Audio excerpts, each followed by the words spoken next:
In the pre-show, Adam was saying that we could hit more demographic if we had more women's opinions and topics. Mm-hmm. So you go and ahead. just general feel and perspective. Yeah. Pick We anything. appreciate your everybody focus on your feminine energy now. Thank you, strong, powerful woman, for being here to guide us and I kind of wanted to go on your movie topic a little bit. Danielle watches B-roll films. I'll watch it all the way up to D. Like, I don't even care. Like, this is a collection of footage that wasn't good enough to appear in a film. Yeah. And she'll super like it on Netflix. You're the like variable X on Rotten Tomatoes. Like nothing has a 0%. Yeah. Right. Like, I don't know. I used to get really mad at my brother because, like, I'd ask him, like, he'd see a movie, and then every movie, it was just terrible. It was just terrible. Everything was terrible. And I was like, you could have one good thing, like one redeemable. Was that because you were watching weird movies, or he just didn't appreciate movies? No, he would go see them, and I would be like, hey, what did you think? Like, it wouldn't even have been one maybe like good enough to be in the theater. Yeah, it was it just come out, right? Yeah, and he was like, it's stupid, I hated it, blah, blah. And I was just like, I don't know. So I watch like foreign movies. I like creature features, right? Something. Lots of horror. That's like B, C, D horror movies. Yeah. We're into that. We share that. Films, though, like, which, I mean, again, like, just because something's not advertised doesn't mean it's not a solid fucking movie. Like, oh, sure, yeah. And then, some just get overshadowed in the box office anyway. Like, I love discussing movies, and yeah. So. Well, we could make a racket out of that. People generally like movie discussion. I'm like girl-specific topics. Well, no, it doesn't have to be. But oh no, I wasn't. I was just joking around about you like representing a gender or anything like that. I was just saying of the very little. There are 45 views on our podcast so far, and of those people, I have received one piece of critique, which was that we're a rather male show so far. And I was like, well, we haven't released the one where there was a female on it. Not that it matters, but there ain't nothing wrong with our healthy masculine expression. But we also are compatible with the female. This is possible for us. I mean, she chose to stick around with me, so there must be something in there. The problem with our audience is that half of all people have that deficit of being. I think Nothing But Trouble is probably the only movie that was screened in theaters. That one was overshadowed, right? There was another movie that was bigger than it at the exact same time, right? Any movie. Pick a movie, any movie. But the trailer, I think, says in theaters soon. At the end. Jurassic Park? 1991, like, I don't know what. We watched this B horror movie where it was a aquarium that the fish became zombies, and the production value was so bad that we like got lost in the plot because of the production value. And it was on like Prime or Netflix. It was on something. So it's on a streaming service. Was this was a newer thing? This wasn't one of the classic Piranha films? No, this was probably after 2020, like sometime between then and now. I'm trying to remember what it was called. I don't know. All right. Here we go. Favorite movie. I know it's impossible, and no, none of us do. Fear and Loathing in Las Vegas was my classic answer. A really good one. Favorite is tough for me, and I've always had. And one thing I think James noticed in Fear and Loathing is almost every scene of the movie has some sort of American flag in the shot somewhere. Almost. It's there. There's so many American flags. It's like the weirdness of we're in backcountry now. Yeah. Somewhere it's totally out of control. What? Like just how fucking random. Everything was so fucking random. Like drugs and just like. This is the thing I look for. I remember distinctly the first time I watched Fear and Loathing. I was excited to see it. I thought I was gonna like it. I watched it with James and Bobby, I think, at Bobby's house. Oh. And I did not enjoy it. I didn't get it. I thought the character was stupid. And like after the little like cruise at the start, I totally checked out and didn't enjoy it. And I watched it probably 2 more times before I started to get into it. I think you read the book. And I also read the book. Yeah. I read the book, and then you gave it another chance, maybe 3rd or 4th chance. But after reading, think you had a greater appreciation for the movie. This is almost always the case with Terry Gilliam. Like it's so much of what I like that I don't even understand that I like it until like I've The seen it. process, yeah. It puts me through a developmental process. I love that. And I feel Because like his stuff does that. we were given in my like ESL English class just do a report on any book. Mm-hmm. So I'll do on where the movie follows the book pretty well. And then every day before class, I would just like Fight Club was a great pick. Yeah. Flip open to the next chapter, read the first couple of lines, remember where it was in the movie. Flip to the next chapter, read a couple lines, figure out where that is in the movie, and then just talk between those. And nowadays, you ask ChatGPT what the difference is between the film and the book, and blah blah blah. Yeah. Oh. All right. What do you got, James? GTW to just write the paper. Yeah. GTW. I don't know what the hell. We'll get ChatGPT to come up with a better name for it. Oh, okay. But what's your favorite? So that's what I was saying is when people say favorite, like what's your favorite beer? What's your favorite food? What's your favorite thing to cook? Like maybe top like now or all time? I'm saying all time, I think. Like even if you don't like it that much now, if you liked it for like 2 decades, then that wins. Or even if it's just one of your top few favorites. It's tough because what's your favorite movie to put on and fall asleep? Yeah, to watch over and over again, to cry to. Background. What's your favorite Some movie? of my favorite movies I've only seen once. Like I glued open watching the whole movie. So same thing with everything else. What's your favorite beer? I don't know. Am I eating fish? Like I love Am Stanley Kubrick's 2001. I've never stayed awake through the whole movie. Yeah. Which movie? It's 2001: A Space Odyssey. I fell asleep during that. My friend. Everyone, how do you stay awake through that movie? But it's great. It's a I was wonderful like, movie. I'm sorry, man, I didn't sleep well last night. But that makes me feel better now because I was like, this movie, like nothing's happening anyway. Like, yeah. Okay. It's zooming in very, very slowly. Basically every movie and always have. Like Adam will attest. Even if he likes it, and it's like I get it. Like you're in bed, you're warm, and it's like if it's like dark at all. At the fucking theater. I don't care. If you put on a movie, I will fall asleep. So Danielle will put on a movie, and sometimes she's just like, yeah, you don't need to see the end. It was terrible. Or like, yeah, what happened? Is like, oh, you should probably see the end. So we'll put it on again. Like, okay, I have the remote. I'm gonna fast forward to where I fell asleep, and it's like THX. Okay, then I'll hit play because that's where I fell asleep. I have no bias of where I fall asleep in it. If you put a movie on, I will fall asleep. Yeah. We spent thousands of dollars renting movies from Showcase over the years, and I saw in its entirety. All right, one of just 10% of them. Just okay. Let's let him think for 1 second. Just to bookend this, Chun Kane's video, which Bob added ends to things, but it was Showcase video, had a horror section that was probably 15 shelves tall by like one wall, and our goal was to watch. We were trying to watch every motherfucker on that thing. Yeah, that was the goal. But it kept changing for one thing, so we had to watch all the new releases, and then they would sell bags of VHS tapes that they didn't even like know what they were for like $10, and then we'd take them and we were watching those. Oh. That's how we found Night Train to Terror, which is probably our favorite terrible movie, like our favorite love to hate it movie.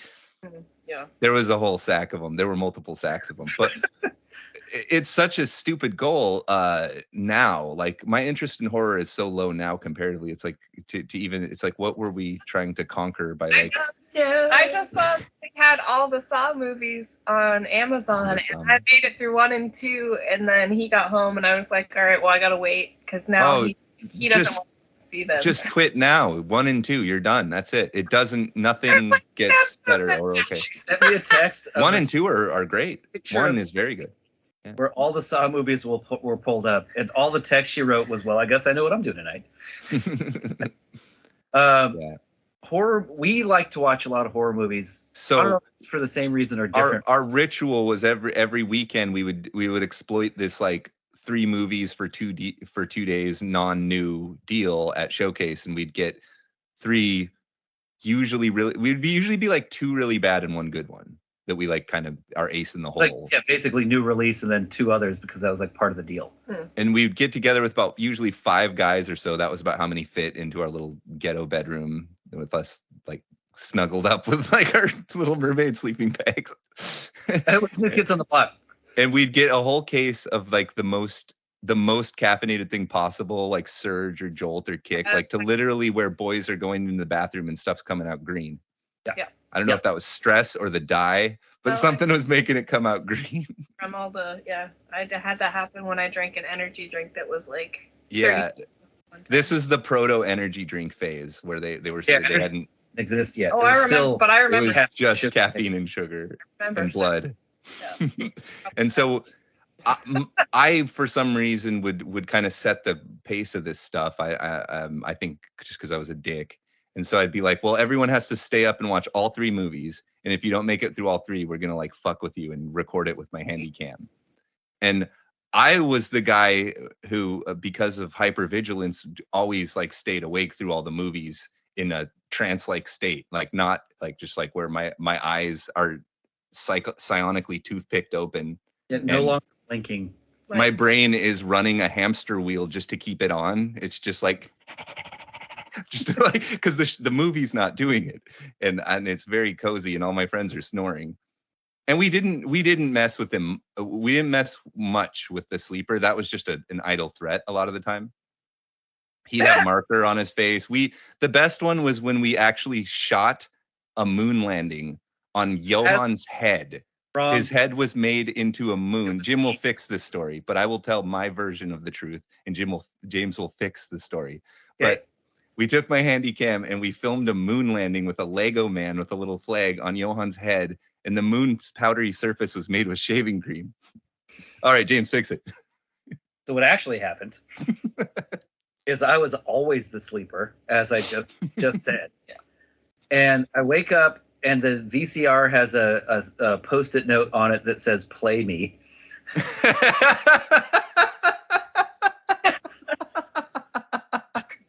We're gonna play a little game. Like, all right, I just woke up. I hit You play. got sod. And it's actually pretty good production value. Stop motion, like creamy white surface, like Stop motion takes a long time. and then plants a flag, and that was the end. And then it wasn't until I hit stop and turned the TV off that I saw the reflection of all the whipping cream on my hair. How do I know it wasn't shaving cream? Because it had started to curdle and I smelled like sour milk. Okay. So I took a shower in the upstairs. There was only one bathroom. So I took a shower. I didn't want to smell like his mom, and I didn't see any other shampoo in there. So I just kind of rinsed it out. And I remember for the rest of the day until I went home, I smelled like rotten milk. I was pretty pissed outwardly, but impressed at the production quality. So good movie. real or conspiracy, you decide. I wish we still had that footage, but I don't even think we ever saved that to anything. So that's hilarious that it was you, though. Makes sense. Wake up and the VCR says "Play me," and you were the first to fall asleep. It's not going to be good. I mean, it's going to be great for everyone except you. Beautiful. So anyway, all of that was to set the stage for whatever someone was going to say. I had to set up that we had this whole like ritual in our monkey gang of watching like 3 horror movies from Showcase. I don't remember who I don't either. It was a long time ago. Fell asleep early camping and had an air mattress, which is already like, all right, cupcake. They're going in the lake, aren't they? Yeah. They woke up there in the middle of the lake. You know, that would have been me. Like, I would have been, I wouldn't have been camping. Then Byron's paddling out there.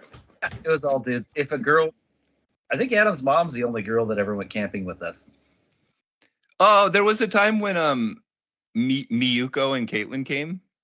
Because it was very, and Bobby's girlfriend. But yeah, mostly it was very male. We were kind of reminiscing about shirtless boys with machetes. Oh, and during the sleepovers when we have those 3 movies, we're all down to our boxer shorts. That's normal. Of course. And we're filleting one another too. Totally normal. We gonna fillet this horse, or? I remember the point. It's like girls in the pillow fights, right? Like God. it's just assumed. Gotta do it. how it works. What anyone says, girls are all naked in the girls' locker room, and like a heavy petting pillow fight is at every girl's sleepover. You're not going to convince me otherwise. I'm not hearing a no. So my favorite movie, a movie that I can watch over and over again, like back to back. I could fill a day with watching the movie, is Dirty Work with Norm Macdonald. Not a great movie, but if that were playing over and over again, I wouldn't mind. I have never seen so many dead hookers. Lord knows I have. A movie that in my adult life I still rewatch about once a year is Gangs of New York. Interesting. But if I were to write it down as part of any like survey gathering thing, just to fuck the algorithm, I always put Going with the Flow. That is in my canon of at least 10. There is not a high quality version of it in existence, but it is on IMDb, so it's that real. We'll pull it out and play it later. It can only be seen in 480p at this time. The audio is good. Copy. So we have to. If anyone's wondering, my friends and I made a movie in Missoula, and it doesn't really exist anymore. It's on YouTube, but it's very low quality because we never actually made a copy. Like the original footage was beautiful, but we never actually like bounced out like a high quality bounce of it. So there's lost no in like the annals of time. Sitting in a safe somewhere. It was a movie. It was a zero budget movie. In my life, I don't have a lot of regrets. The things that fucked me over, I learned a lot from. Not a lot of regrets. One of the regrets that I think about at least monthly is not being in that movie. I had a role. And I think Tilo's dad filled it because I was, at that time... Oh, 3 more fun tubes! Yeah, I had like 3 full-time jobs. So there was never like worked out. That's a regret of mine. I would have played it slightly differently, I'll have you know. I would have taken my actor credence and changed a little bit of the vernacular, because it's they're buying inner tubes to go on the river and go floating, and the character, this role was the person behind the counter at like a sporting goods store, and so they're talking, and there's a couple like jokes in there, but then he tells the like come back to reality story of, I had some friends out drunk driving once, and they went off a cliff and hit some tubers. Like, I would have changed it so that my friends were the tubers. Like, that kind of paints a bad character that, like, yeah, my friends all drive drunk. That's the only thing. The idea of the character is just we're these 3 like optimistic tubers, and we come up to the counter, and like no matter what we think is going on, he's just like, oh yeah, getting a flashlight, huh? Yeah, like a friend of mine had a flashlight and the battery exploded and burned his whole car and killed his family. So the point enjoy your flashlight. to like give it a really, really brief synopsis is, whenever you want to go inner tubing, and I hate inner tubing as a general rule. Sucks. But whenever anyone wants to go inner tubing, getting ready for it and getting everyone else prepared and like on board takes way longer than the actual trip itself. And when it's all said and done, the half hour is great. And then it's 4 to 5 hours long. By the time you're out of there, you're like, you have hypothermia and you're going to go and have a Frosty at Wendy's. That's how hungry you are. You're sunburned, you're dehydrated, and you're also somebody's knees skinned, and the like 2 of the floats are completely deflated. Yeah. Johan didn't know there was going to be rapids this time. Johan's dead. No, I used to go floating. I used to go floating in North Bend. Danielle grew up in North Bend. Like beautiful. Around country area. Yeah. But and then it's like it's such. What are these trees here? Depending on how high the river was, like you could be down the river in like an hour, or it could be like 5 hours, and it's like, how do you fucking plan for this? Like, I don't know. And then somebody's boat would inevitably get popped.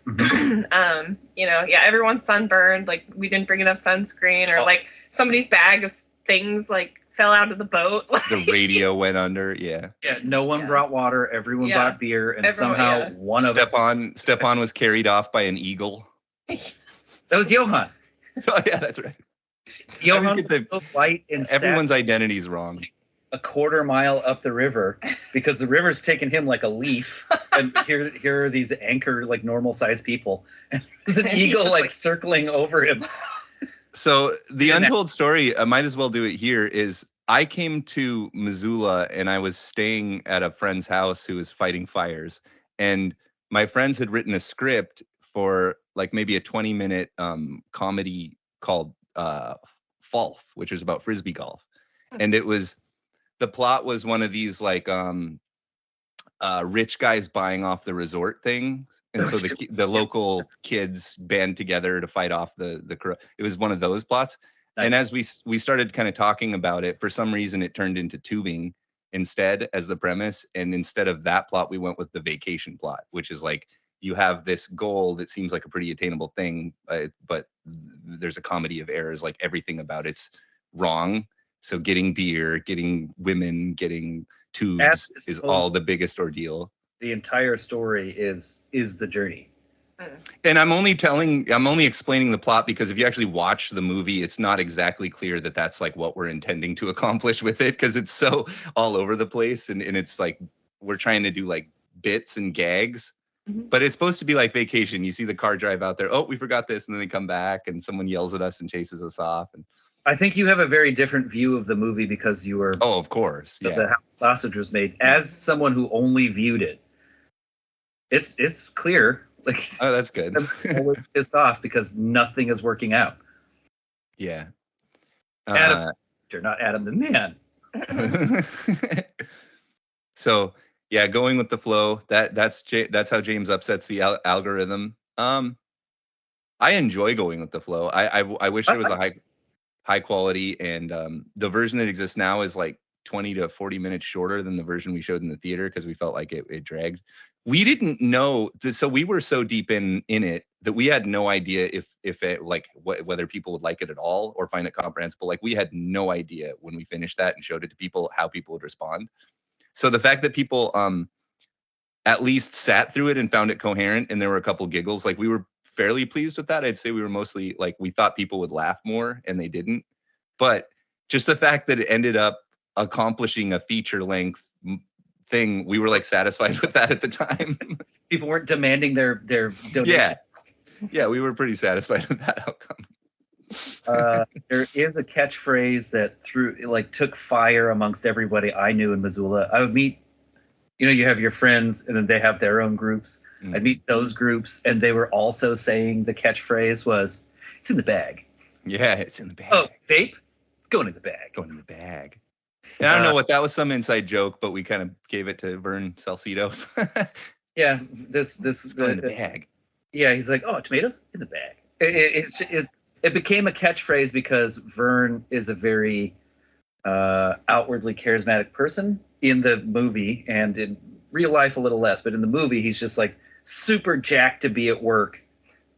The thing, I think that not knowing, but as myself, I think what makes that movie really fun is to realize that we're supposedly the actors. Brant and Jay and Todd are like the characters, but normally in a production you would just be acting. But we were like holding the camera and like cueing lines for each other and directing and producing other people and scheduling things while having to play these roles. So like when we did that hardware store scene, we literally just like went to a fishing store and we're like, "Hey, like some Sunday morning, is it all right if we come in here and just shoot a little video thing?" And they're just like, "Well, how long is that going to take? And like, are there any swear words? And like, what is it about? Like, what does it represent?" And we had to go through this whole process. So by the time we're actually at this hardware store with 5 actors and like Sam's holding the camera and they're like, go, like we're having customers and people are like walking through and we're supposed to be like acting. We're supposed to be like in character, like reading lines. It was so nuts. And that we even got a coherent scene out of that is amazing. This movie has like probably 300 or 400 Missoula human beings in it as like extras, or some of them have lines, but and all it's the like and all that. Like I'm excited to watch it today. Today. It's like a tenth of the percent of the population of Missoula at that time appears in our film, and the mountain in the background is burned because they had that big fire where the front of the. But in certain parts of the movie, it's all forested and green. And then at some point in the production that took 2 years, the mountain burned down. So now in the background, it's all black. Oh, Well, And all the trees are gone. And then there was the gag where we had to wait through the winter because it's a summer movie. This is a 2-year production. So we did a bunch of indoor shots. But one of them, we were just like, let's just shoot it out in the snow. And then we'll be like confused as to why it's snowing on our tubing adventure. Because it's Montana. You worked it into the plot well. It made sense. Clap your hands, wiggle your booty, raise your hands in the air. That's how you do music for kids. They like to imitate what you're doing. They want to be a part of the action. Which is also how other music works, but it's more explicit with the kiddos. We could do a clip show special where we're trapped in the attic and we have to watch parts of Going with the Flow in order to get out. Spitballing here. In order to save the golf course. Have our show be an escape room. Oh. You have to get off the podcast. This guy was trying to describe a Cajun Moroccan fusion restaurant to me. And the phrase he used has nothing to do with Cajun or Moroccan or fusion or restaurants, but it will stick in my for the rest of my life. He's like, yeah, I mean, it's like, it's like kind of like you're on a swamp, but also in like a big city. It's like I don't know, the theme they're trying. He didn't know what he was trying to describe. I looked it up and this is Cajun Moroccan fusion, which is fucking weird. But he's and it's like everything that comes out is like different. You're like, wow, it's basically like a haunted house for your mouth. Your mother's a haunted house for my mouth.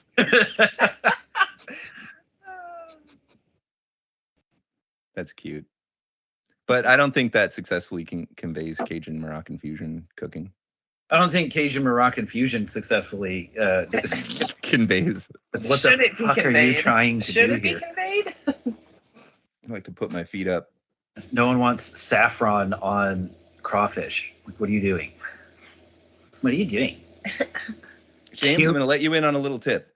Once a day, every single day, give yourself a little treat. Might be a cat nap in the old office chair, nice new pressed shirt, or a nice warm cup of coffee. You know what, Danielle? You know it? What? That's Twin Peaks.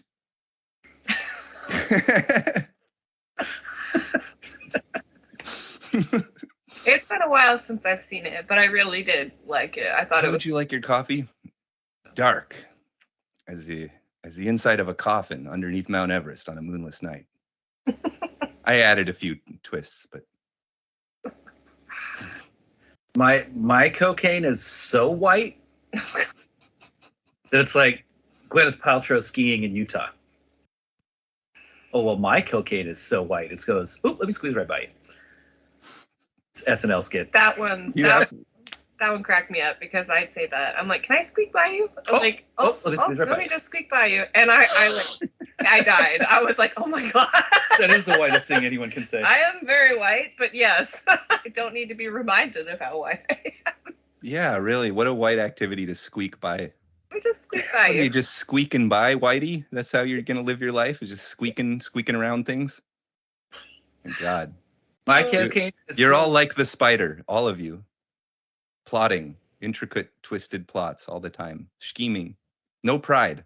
How does one live with no pride? You are all like the spider.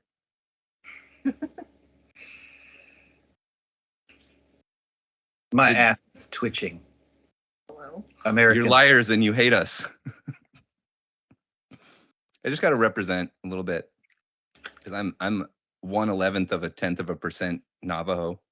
Oh, I'm like the tiniest amount of Blackfoot Indian.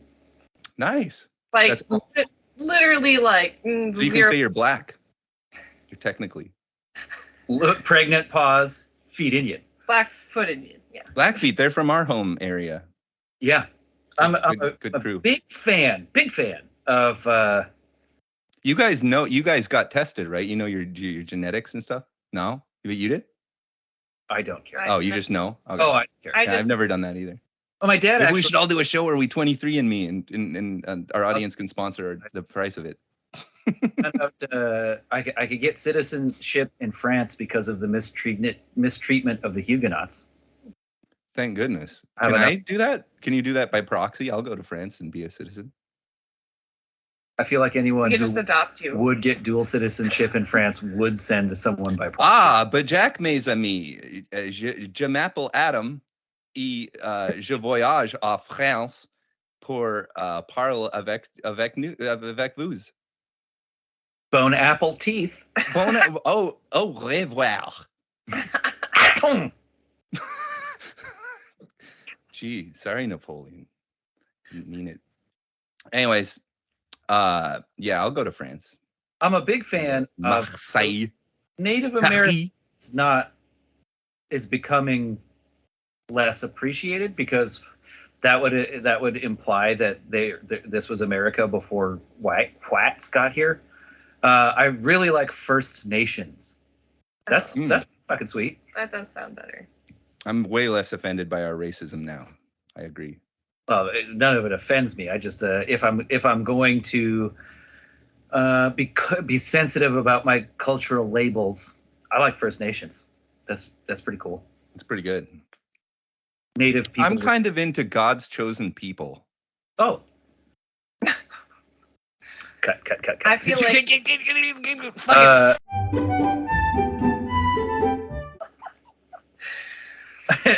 so Dan Cummins, the guy who does Time Suck, he just put up his own funded and filmed special on Netflix or YouTube, completely free. And one of the jokes that I think we both laughed at different parts. We both laughed pretty good, but one that got us both right in the sillies. He's like, I think there should be another Holocaust. Pregnant pause, and he's like, hear me out. I was like, what the fuck? And then you wait for it. He's like, I think we take all the Holocaust deniers and destroy them, genocide them, and then I'll just pretend like it never happened. Yeah. Yeah, Like, it's interesting to think about. Like, can you genocide genociders? I could get. Hey, Germany, we all got together and we decided you don't get to be a country anymore. You can't be a country on account of you're always trying to take over the world. I mean, in recorded history, recorded modern history, we have 2 world wars. You guys kicked them both off. So can you take your ball and go home? I would like to imagine no more countries. Germany, countries are a waste. Right here. Get rid of them. Get rid of them. Talking to, so we have a new guy at work. Not so new. He's like 3 months in, but from Ireland, and he talks about like all this travel he did. Oh yeah, I remember going to Italy, and I remember going to France, and like in high school, they took a field trip to France, and he talks about all of this, and it's all closer than like New York going to California. Mm-hmm. All the countries over there. When I moved from Seattle to Memphis, I was like, man, how far is that? I was like, oh, it's London to Cairo. Mm-hmm. Same distance. Like, oh damn. Crazy. The fact that the U.S. isn't like 50 countries is different than the rest of the world, other than Russia and China. And it's jank. Yeah, it's jank for that very reason. Big countries, no good. Little countries, okay. No countries, best. John Lennon was correct. There's nothing to debate about this. We figured out politics. You're not going to debate me on this. Everybody on Think Me knows about. If you want to know how politics, just quit talking about it. We've had just ask us. Just ask. We're straightforward people. We're very candid, and we solved politics when we were 13 years old by forming cliques. And then we staged a moon landing. Better quality, actually. Yeah. Kubrick's a joke.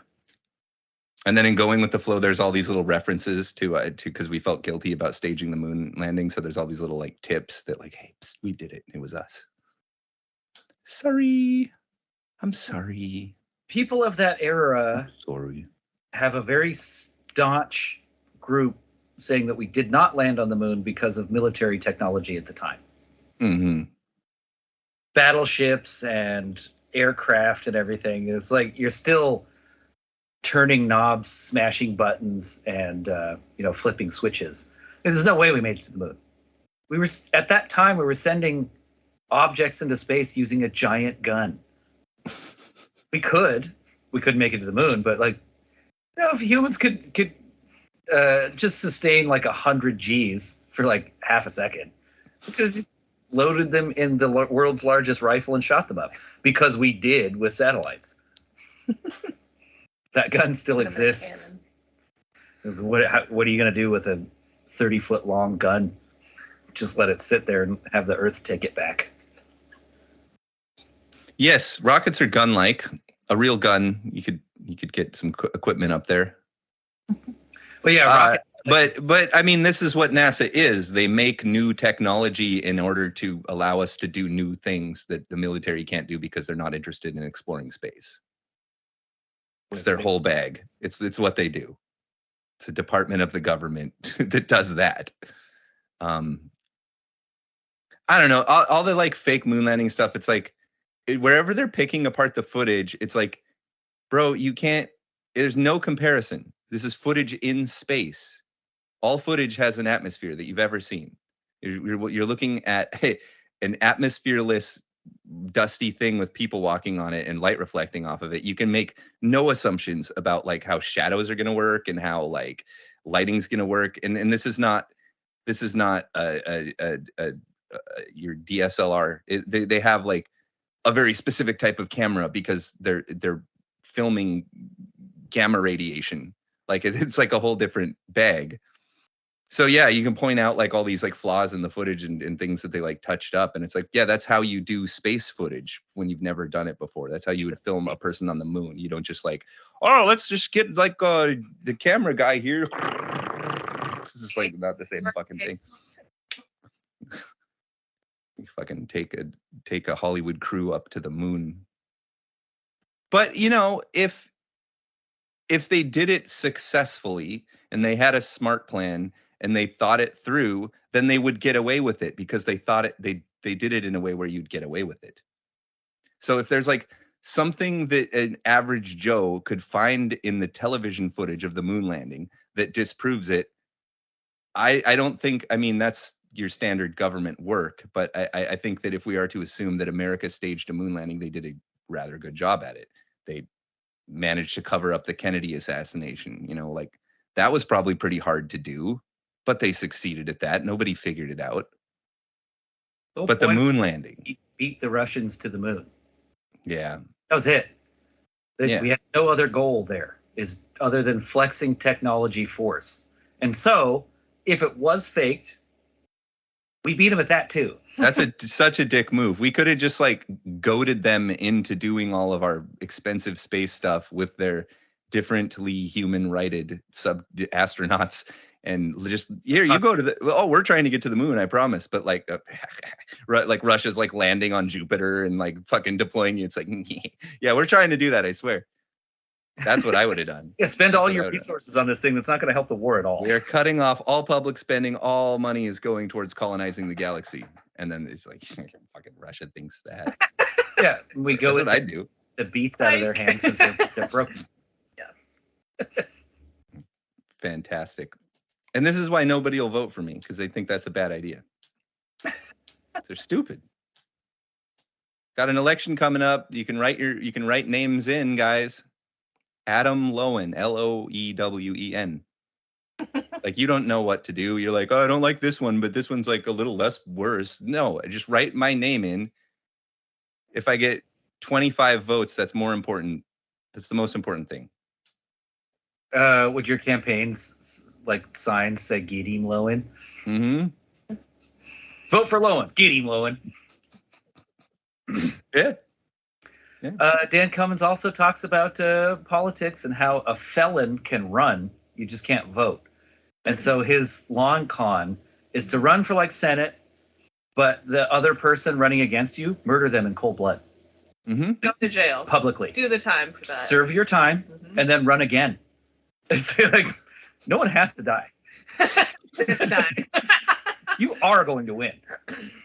That is basically how like the history of most countries unfolded. Yeah, Was a series of Saw jailings and revolutions, and if I don't win, you're dead. Results in what we enjoy today. Turns out a corpse won the election first time. We kind of don't know what to do. Are we gonna weekend at Bernie? Let's play this out. Yeah, let's play this out a little bit. Bernie's, yeah. I've always suspected that they get credit for a lot of things. There was a Bill Paxton. No, not Bill Paxton. Who's the guy that gave the speech in Independence Day? Bill Pullman. Pullman. Yeah. He had a movie where he was the president, and then they hired a lookalike who was the same actor to fill in because the president was basically dying. Remember that one? I think Sigourney Weaver was the love interest. I might be Dave. Yeah. Dave. There was one of those. Yeah. Because they just pluck a guy who looks a lot like the president, has nothing. Oh, there was one I think where Robin Williams did that into some capacity as well, like Man of the Year, maybe. I never saw that one. I know I can think of the VHS cover.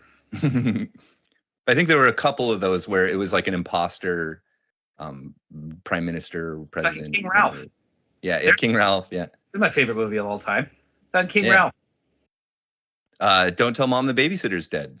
Excellent film. Yeah, I just watched that. She's an imposter, and the bad guys are people who caught her scheming and exploiting the work system. Those are the bad guys. David Duchovny. That's the goddamn Rob Lowe in Wayne's World. Yeah, exactly. In comedy films, the bad guys are always good guys in real life. Like they're the people like working on the social norms, and then the good guy is the dirtbag that you are supposed to empathize with. In almost every Adam Sandler movie, he is a physically violent bully. He beats up people that make him mad.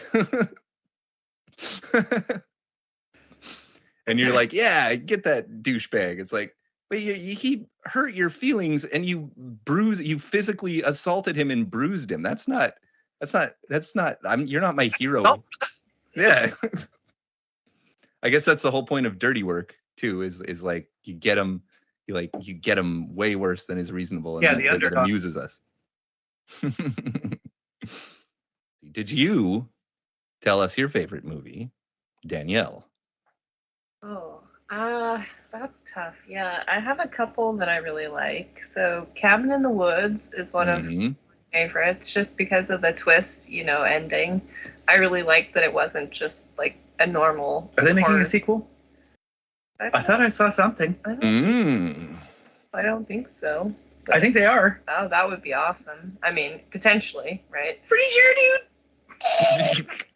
Pretty sure. That thing. So Cabin in the Woods is a really good one. I really loved V for Vendetta. That was a solid. Oh, that's an obscure pick. Oh, okay. I don't know. I loved it. I thought it was so good. Do you like Speed Racer? Yes, I did like that. But that was like one of like the campy ones that I'm like, I loved it because it was like, go Speed, go. It's weird how like Wachowski movies like appeal to people because they're all of them have like some kind of appeal, but it's not like the same. This is I don't know if you've seen Big Fish. I don't hear V for Vendetta much as like a movie that people really like, so that's interesting. Oh, yeah. It's good. It's really good. Big Fish is another one that I really like. Oh yeah. That was a cool movie. Unleashed. I really like Unleashed. With Jet Li? Yeah. Yeah. Where he's like a dog and then he pulls off the thing and he beats the shit out of people. I mean, it had all that like next level, like the Well, the funny thing in the bathroom, right? It's like 2 feet of space and they're like punching each other. And I'm like, this is like I like kung fu movies and stuff. So that was like that scratched that itch for me. I was like, this is cool. I like kung fu with a heavy dose of vengeance. I think vengeance makes or breaks a story, action story. I did Taekwondo classes for a long time and Kempo classes for a shorter amount of time. But it turns out the senseis of these dojos were rivals. Oh. And so the Taekwondo guy, in any martial arts school, you can go in and challenge. That's allowed. Yeah. It's pretty normal. Who is the Taekwondo guy? Taylor something. I don't remember. And then Chris something for the Kempo. I went to the first Kempo class with you, and then I dropped out, and you kept going. Yeah. That's why I would inevitably drop out, is like, well, I'm in it with Adam and Bobby, and then now it's just me and Bobby, and now it's just me. Like, I'd rather be with Adam and Bobby doing something else. Yeah. So the Kempo guy in class one day, someone asked about challenging, and he said, Tyler, whatever his name was, challenges him all the time. But when you're challenged, okay, challenge. It's not just like right then. You set the ground rules. And so he said he'd never accept. He accepted the challenge, and then he would never accept the terms because it was going to be in the bathroom. Kenpo is very close, like judo type moves. Kenpo moves are very quick and accurate, where Taekwondo is very wind up and dance like, with very large swings. So anytime you want to challenge me, that's fine. I can't wait to show you Unleashed. But it's going to be in like a 5-foot square. I'm going to make him watch it now. We got 3 movies to watch today. Then maybe we'll watch Unleashed next weekend, because we watched Meg. A Jet Li triple feature. Have you seen The Meg with Jason Statham? Mm-mm. The shark, Megalodon. So before I watched it, I watched it with my roommate, and I was like, if Jason Statham does not fist fight this Megalodon in this movie, I'm never watching another Jason Statham movie in my life. I've watched Statham movies in my life. Yeah, it came to fruition. Egg 2 is out, and my premonition, my goal here is, if he does not develop some sort of like either romantic or at least empathetic relationship with this shark, I'm never another Jason Statham movie. And I feel like it could happen. There's an over/under on this that people are going to be betting on both sides here. Right. The question is, how many Jason Statham movies have you seen? Oh, so I've seen a lot. Snatch, all 3 transporters. There was one where he was like a cage fighter type thing. Expendables. All 6 Expendables. So he's a promise keeper. So far, he's never failed you. No. And you still make these demands. Yeah. Outlandish as they. What a guy! Yeah. Snatch. I think that's my problem with Jason Statham, is I don't ask enough of him. Might be. You got to tell him. You got to demand what you want out of him. If he's not delivering what you he's need, not Shia LaBeouf, but he'll just do it. You got to tell him what to do. Do it. Just do it. Don't let your dreams be dreams. Do it.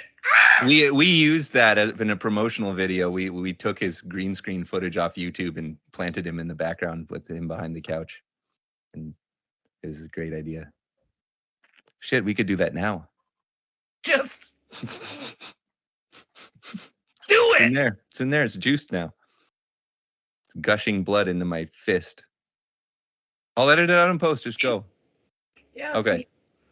Well, that's the end of our show. And everything. We've inserted superficially onto one of the many the shorter segments, because we didn't actually think. You know what?